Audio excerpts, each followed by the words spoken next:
Pemerintah Provinsi Bali telah membuka kunjungan untuk wisatawan domestik atau Wisdom pada 31 Juli 2020 untuk memulihkan perekonomian lewat sektor pariwisata. Salah satu objek yang mulai dikunjungi pelancong adalah Pura Besakih.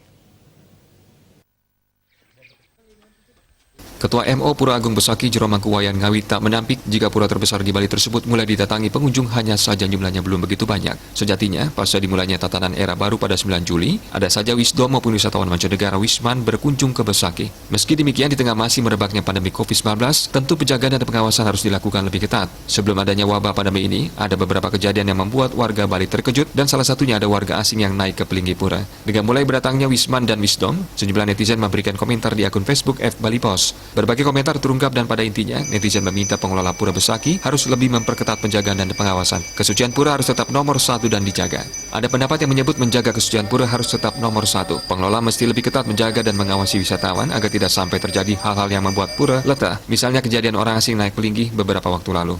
Netizen lain meminta penetapan areal-areal yang boleh dan tidak boleh dikunjungi wisatawan. Dengan demikian pariwisata bisa berkembang, tetapi kesucian pura juga bisa terjaga. Ada juga netizen yang meminta Wisman dan Wisdom hanya boleh masuk area luar Pura Besakih dan dilarang masuk area utama pura tempat umat bersemayam. Bali Post melaporkan.